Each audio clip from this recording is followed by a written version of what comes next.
Assalamualaikum warahmatullahi wabarakatuh. Perkenalkan, nama saya Regina Aulianovianti dari mahasiswa Sekolah Tinggi Ilmu Tarbiyah Al-Qur'an Yamana Bukit Selatan dengan nomor NIM 2101078 program studi pendidikan agama Islam. Di sini saya akan menjelaskan tentang perbandingan pendidikan antara Indonesia dan Singapura. Nah, sebelum kita mengetahui perbedaan atau persamaan pendidikan antara Indonesia dan Singapura, kita harus tahu dulu apa sih perbandingan pendidikan itu. Jadi, perbandingan pendidikan atau juga disebut dengan pendidikan komparatif adalah ilmu studi tentang sistem pendidikan dan pengajaran beserta problematiknya di negara-negara yang berbeda. Indonesia merupakan negara berbentuk republik dengan ibu kota Jakarta. Luas wilayahnya 1.904.569 km persegi. Letak geografis Indonesia itu sendiri terletak di antara dua benua, Asia dan Australia, dan diapit oleh dua samudra, yaitu Samudra Hindia dan Samudra Pasifik.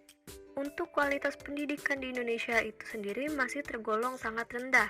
Tetapi, pemerintah sedang berupaya untuk meningkatkan kualitas pendidikan di negara Indonesia.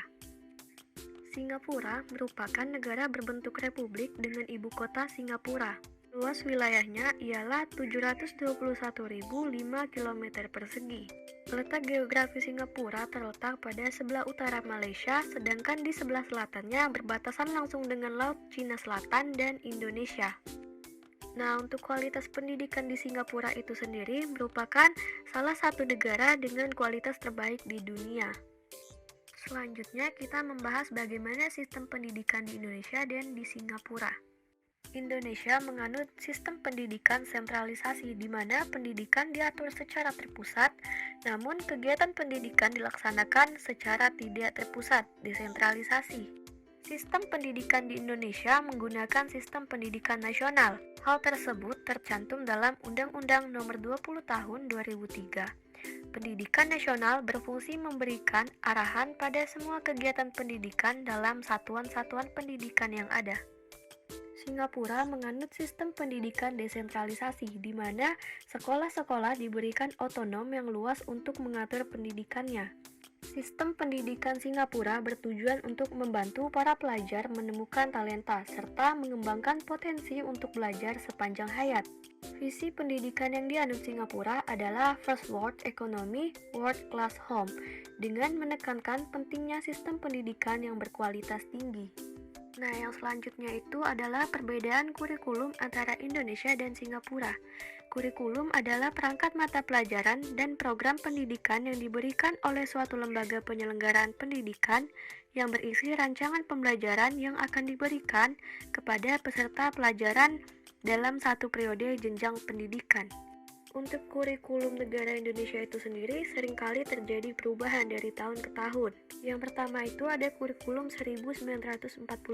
Saat menciptakan kurikulum ini, pemerintah mencoba merancang sistem pembelajaran untuk pelajar di masa revolusi yang menekankan pada pembentukan karakter manusia Indonesia, merdeka, berdaulat, dan sejajar dengan bangsa. Sehingga lebih berfokus pada pendidikan pikiran, melainkan pendidikan watak, kesadaran bernegara dan bermasyarakat. Yang kedua, kurikulum 1952 merupakan penyempurnaan kurikulum 1947. Kurikulum ini mengatur pembahasan topik tiap mata pelajaran dengan kehidupan masyarakat harus berkaitan. Yang ketiga, kurikulum 1964. Kurikulum ini berfokus pada pengembangan moral, kecerdasan, emosional, dan artistik. Yang keempat, kurikulum 1968 memiliki ciri materi dari jenjang pendidikan rendah memiliki korelasi dengan jenjang pendidikan selanjutnya. Tujuan utamanya adalah untuk membentuk manusia Pancasila sejati, kuat, sehat jasmani, mempertinggi kecerdasan dan keterampilan jasmani, moral, budi pekerti, dan keyakinan beragama. Yang kelima, kurikulum 1975. Kurikulum ini lebih merinci metode materi dan tujuan pengajaran prosedur. Pengembangan sistem instruksional. Yang keenam, kurikulum 1984. Dalam kurikulum ini ditambah juga mata pelajaran pendidikan sejarah perjuangan bangsa. Yang ketujuh, kurikulum 1994 dan 1999. Kedua kurikulum ini dibuat dari hasil kombinasi kurikulum 1975 dan kurikulum 1984. Yang kedelapan, kurikulum 2004 atau kurikulum berbasis kompetensi. Dengan kurikulum ini, sekolah diberi kuasa untuk menyusun dan mengembangkan kompetensi kurikulum yang mulanya berbasis materi menjadi kompetensi sesuai dengan kebutuhan dan kondisi sekolah serta peserta didiknya.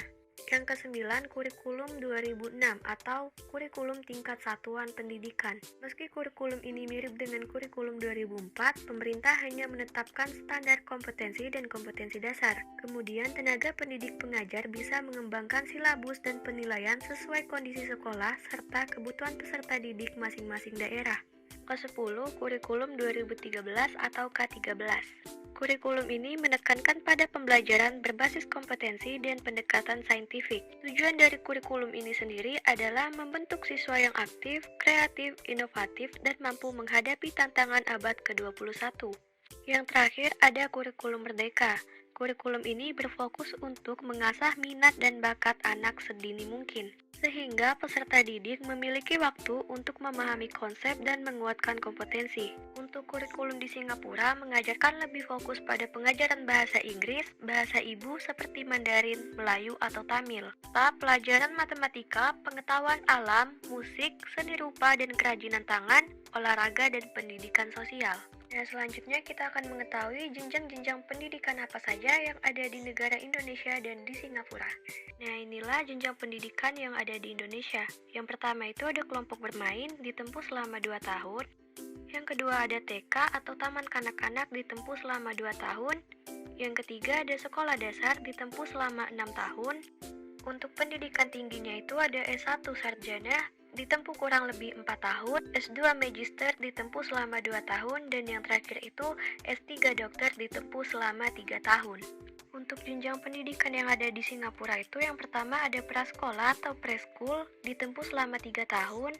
Yang kedua itu sekolah dasar atau primary ditempuh selama 6 tahun terbagi menjadi 2 tahap.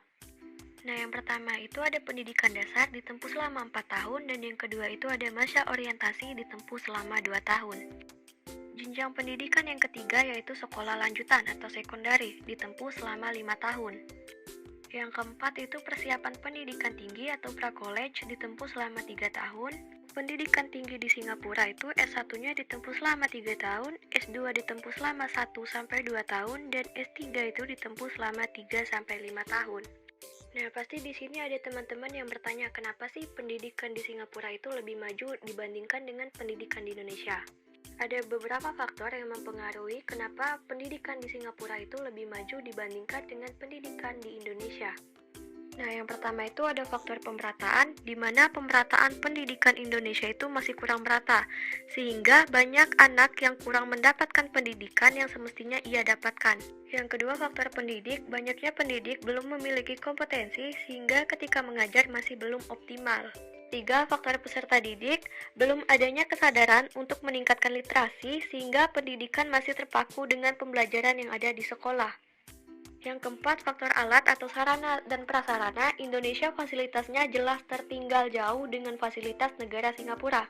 Dan fasilitas yang kurang merata, sehingga di daerah pelosok berbeda dengan di daerah perkotaan yang memiliki fasilitas yang memadai. Yang keempat, faktor lingkungan masyarakat.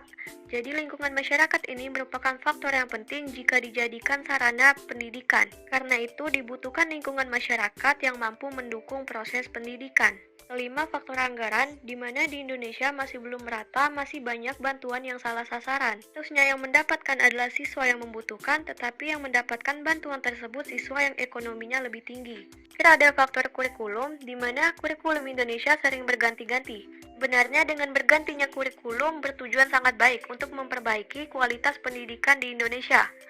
Akan tetapi butuh waktu penyesuaian antara pendidik dan peserta didik untuk mengikuti perkembangan kurikulum yang sudah ada.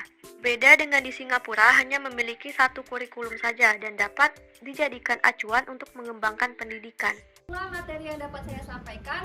Apabila ada kata yang kurang berkenan, saya mohon maaf. Wassalamualaikum warahmatullahi wabarakatuh.